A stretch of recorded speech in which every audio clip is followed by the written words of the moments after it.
Commander-in-Chief of the Armed Forces of Ukraine, Valeriy Zaluzhnyy, has given an interview to The Economist. Russia still possesses a massive threat to Ukraine and the world. The Ukrainian command understands this and is ready to retaliate. Good afternoon, this is Henry Keenan, a daily wrap-up on UATV channel explaining complex things in simple words. The enemy is preparing large-scale offensive activities, most likely at the beginning of next year. However, obviously, having us talking on the matter, their plans have been exposed. In order to resist the attempt of a new invasion, Ukraine needs specific types and quantities of weapons. Tanks, howitzers, armored personnel carriers, says Commander-in-Chief Valeriy Zaluzhnyy. I stress out, Zaluzhny is not talking about people. We in Ukraine just don't need any mobilization to take place since we are already mobilized. All of us, the whole country. What we need is weaponry. So what kind of a commander Zaluzhny really is? I quote The Economist from here and their brilliant, as always, work of journalism, interview with Valeriy Zaluzhnyy. The Soviet army welcomed and enforced one concept, the commander. But being a commander and being a leader is not the same. With all due respect to Mr. Surovikin, if you look at him, he is an old Petrovite commander from Peter the Great's time. Shall we say a Держиморда? You look at him and understand that either you complete the task or you're fucked. And we had long realized that this just does not work. To remain human, to become a leader, to be smarter, to be stronger, to be more talented, and in that case, try to manage people. That is a religion I practiced. Also, General Zaluzhny practices a religion of war.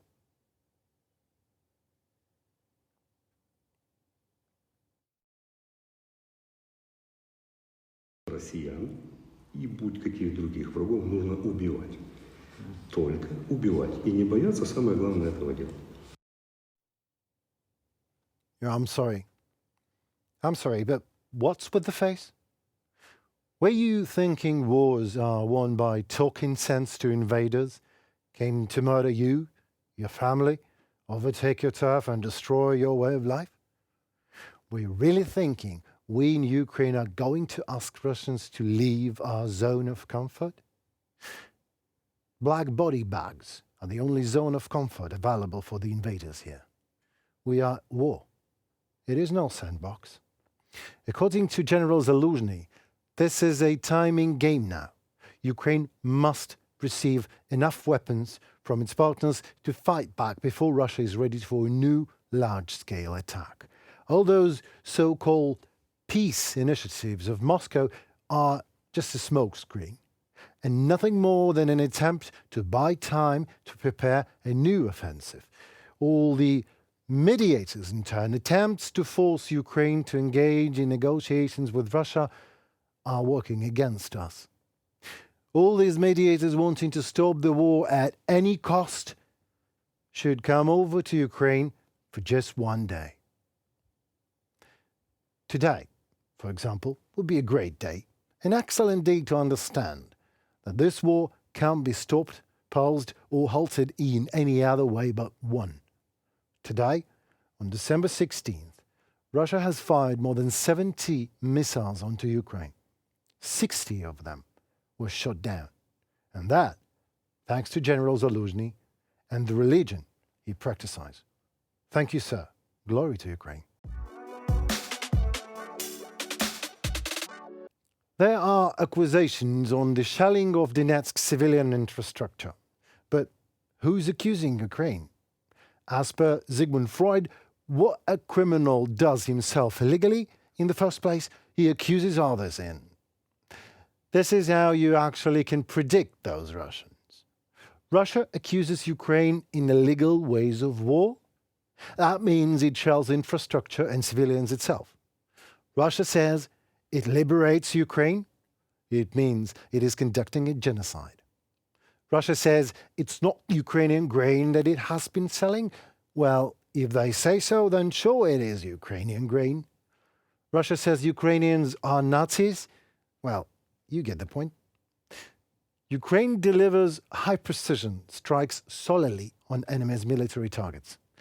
An example is the recent target strikes in Melitopol. Since 2014, Russia has resorted provocative shelling of peaceful objects in the territories under its control solely to blame Ukraine in it. They always do it. The latest media activity on the topic "Ukraine is shelling again" is an attempt of Russian propaganda to silence the coverage of the barbaric shelling of Kherson, Bakhmut, other frontline cities and villages by Russia. Moscow continues to exploit the false statement Ukraine has bombed Donbass for 8 years, while the violation of the ceasefire in eastern Ukraine all this time was solely Russian fault. On the night of 22nd to 23rd November, the Russians attacked a hospital in the town of Vilnyansk in Zaporozhye region. A missile demolished the clinic's maternity ward. A 2-day-old baby died in the attack. Russian forces firing multiple rocket launchers hit the regional administration building on the central square of the recently liberated southern Ukrainian city of Kherson on Wednesday. Since the terrorist state of Russia has crossed all the red lines imaginable, it is just inventing the new ones. Now Russia is legalizing war crime. In the first reading, the State Duma of the Russian Federation supported the draft of the law which abolishes responsibility for Russian criminals' offenses in Ukraine, committed to protect the interests of Russia. This act contradicts not only to the very common sense, which is a long-forgotten term for Russia, it contradicts both with the spirit and the letter of almost any international law, turning Russia to a lawless state. After the law has passed, maniacs, murderers, rapists, and looters will come over to Ukraine to liberate us. It is not that Russian parliament, the Duma, is blind or stupid. No, that is not the case. These guys are just evil. They surely do recognize the problem of mass crime in the Russian army, but instead of fighting against it, they're fighting through it.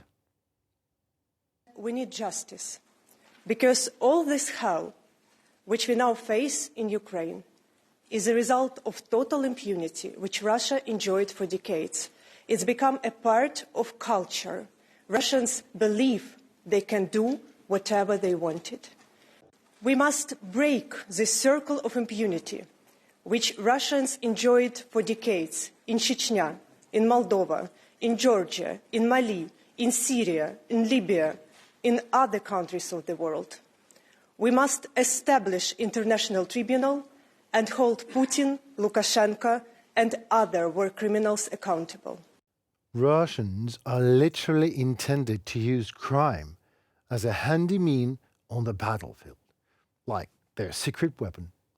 Just write this down, then read it aloud and listen to your voice. Russia is fighting for a great righteous cause of liberation of Ukraine by recruiting maniacs, criminals, and lunatics to achieve the goal and protect its national interests. And what are these interests exactly? To turn the occupied territories into insane reserves of lawlessness and crime? Russian judiciary is unspeakably corrupted to the very bone. It's damn leprosy. Courts are no courts in Russia. These are Russian dictators' slaughtering machines to break the bones of those to protest against him. Since such courts are both unable and unwilling to pass sentences to Russian criminals, well then, let Special International Tribunal do this work for them and sentence the whole Putin's regime for the sake of the whole world. We must now look for practical ways to make this tribunal. This is a very delicate and complex issue in which there is no easy way. But I understand that more and more countries agree that the tribunal is needed, and I am personally trying to convince as many countries as possible to join it, because it is in the interest of all countries to demonstrate once and for all time that the borders of countries cannot be changed by force. Jan Lipavsky, Minister of Foreign Affairs of the Czech Republic, in the interview with Radio Freedom. Recognition of Russia's links to terrorism has already received bicameral support in the Polish parliament.